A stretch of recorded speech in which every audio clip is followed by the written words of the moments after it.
Hi, this is Rick Frederick reviewing an article by Ceci, Huffman, Smith, and Loftus from '94, Repeatedly Thinking About a Non-Event, Source Misattribution in Preschoolers. The researchers looked at some preschoolers, despite the fact that all children of all ages are subject to making source misattribution errors. Younger children are more vulnerable when interviews are changed to include mental imagery. For example, I want you to imagine that a certain thing has happened to you So, for example, people who think that children might repress memories might use a technique like that. What these researchers showed is that technique of mental imagery leads to source misattribution errors, where children begin to believe that things had happened to them that had never happened to them. They confused imagining with experiencing. So this is what happened in the study, is that the researchers presented children with things that never happened to them. They asked them to imagine that they had happened to them, and about 30 to 40% of the children began to believe that these things had happened to them even though they never had. So their argument or their review of the literature suggests that preschoolers are disproportionately more vulnerable to these forms than older children, and especially if a suggestive questioning or a prompting style has been used. Despite the vulnerability to source misattribution among preschoolers who are subjected to imagery, they're nevertheless able to recall correctly large amounts of accurate information if they have not been subjected to suggestive questioning. So, and again, just to be clear, source misattribution refers to difficulties that arise when you try to say, where did I get this memory from? And then you're unable to distinguish between, well, this really happened to me versus a researcher asked me to imagine that it happened to me. Again, just before, these are just points the authors make before their study. Even 9-year-olds have difficulty. Children are disproportionately more likely to confuse perceptually or semantically similar sources of memory. So what's in the study? 96 preschoolers who have younger, 3 to 4 age, and 5 to 6 years old.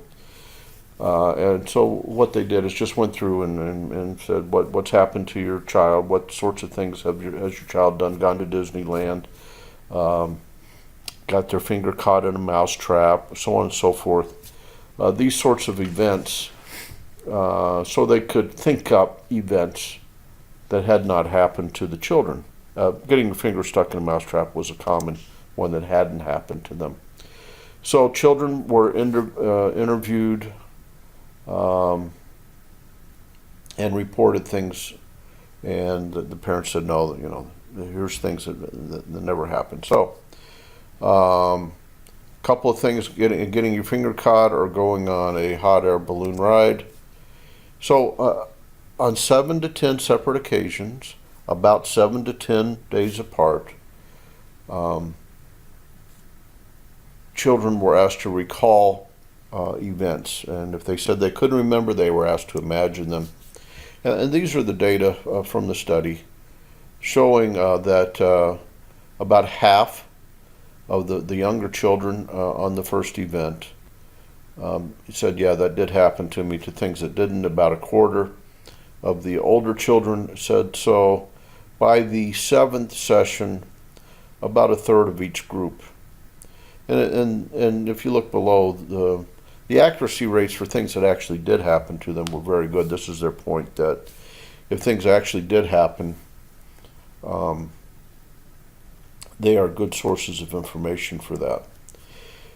For the things that didn't happen, it was there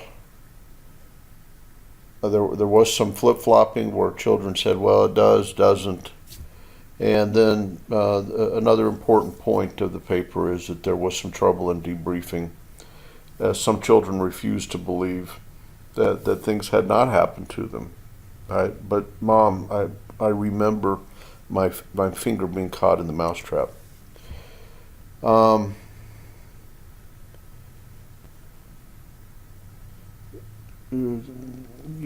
can read this. A separate study, Ceci, had changed the experiment.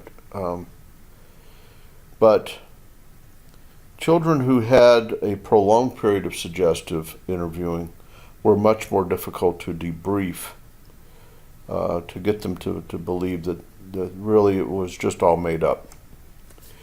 They were finally, an important point of the paper is that if you show professionals, judges, psychologists, law enforcement, psychiatrists, videos of these children talking about the events with rich narrative detail, things that had never happened to them, they can't distinguish between children who actually had events happen to them and those that didn't.